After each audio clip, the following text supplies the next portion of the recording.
You've been tuning in to the Inside Pool Extreme Press Box. Well, this is Inside Pool Extreme Instruction. You're joining me here at the Chalk Off Arena. We're at the 2007 U.S. Open 9-Ball Championships in Chesapeake, Virginia. We're your hosts, Sam Diaz and Mike Fieldhammer. Hi, I'm Tony Robles, and I'm at the 2007 U.S. Open 9-Ball Championships. And now for the tip of the day. What I'm going to do here is demonstrate how to shoot a proper draw shot. The biggest mistake that most players make is they bring the cue stick back and forward, and they try to hit the cue ball low, but what they don't realize is that as they're coming forward, they drop the back elbow and the tip comes up as it's about to strike the cue ball. It's the biggest mistake I see most people make on a draw shot. So what you want to do is make sure that if you go back at a certain angle, let's say a 3-degree angle, you need to make sure that you go forward at the same exact 3-degree angle as you strike the cue ball. And once you do that, you will hit the cue ball exactly where you intended to, and therefore execute a perfect draw shot. Thanks for joining us. Make sure you check out InsidePOOLmag.com for up-to-date tournament coverage, photo galleries, and exclusive podcasts from nycgrind.com.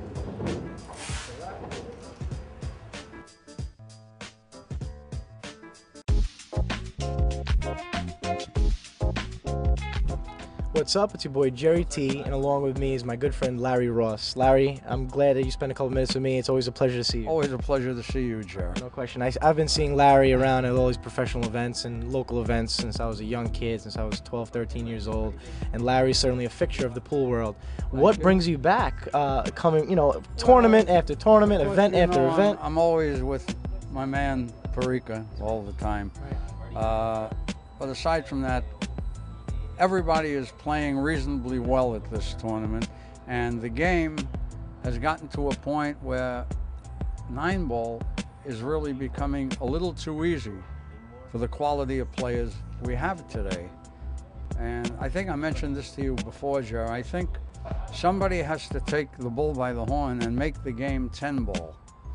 I think it'll ultimately be better for everybody when you get the level of play that you see here. So for Parika, and you've traveled around Parika for quite some time, how does Parika view the game of 9-ball? Does he look at it just like it's just a cakewalk?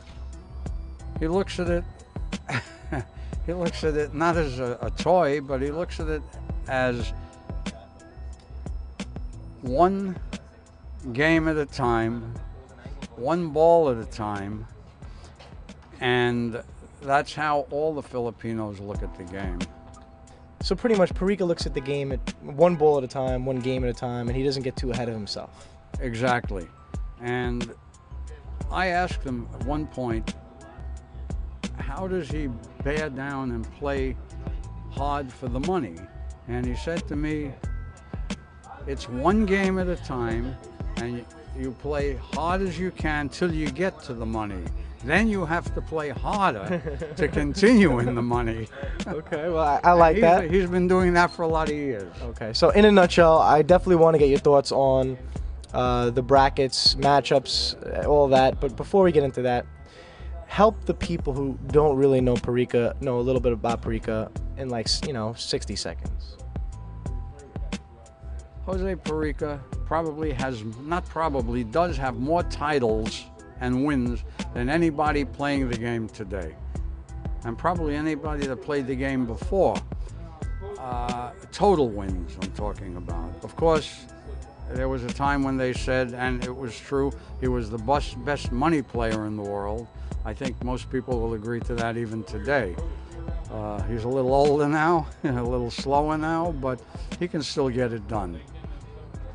And he happens to be one of the nicest people you ever want to be around. He can still get it done, ladies and gentlemen. He can still get it done, no question about that. Right. And hopefully he maybe get it done here. So how's he doing so far? He's still on the winner's bracket. He's on the winner's side, and that brings us to this evening. At 7 p.m. he'll be playing Bustamante, which he doesn't have too bad a record against. He'll be playing, and then in the other games you have Corteza playing Kiamco, which is going to be a good match. And they moved the match with Alcano and Reyes to 9. It was a schedule of 7. They moved it to 9 in the pit under the lights. And to replace that at 7, Ulrich will be playing Ernesto Dominguez. And that's going to be one super game also. Wow, wow. I mean, all those matchups are truly, I mean, you got to be here at the 2007 U.S. Open. There's no question. The Chalk-Off Arena is it's like the pit in a way. It's the pit, right? It's the pit. It is the pit. It is the pit. It is the pit. Right. And most of these fellas are pretty nice. They're nice to be around.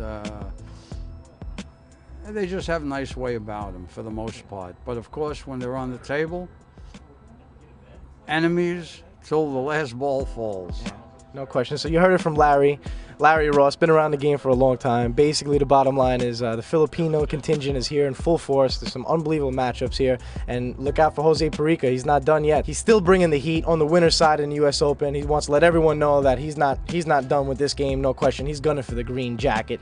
So from Larry Ross and Jerry T on the NYC grind, we're done. We'll see you later on. Here's some breaking news. Inside Pool Magazine can now bring the world's greatest players right to your front door. Subscribe to Inside Pool for the annual price of just $19.99. Each issue is action-packed with high-impact photos, tournament coverage, in-depth player profiles, and much, much more.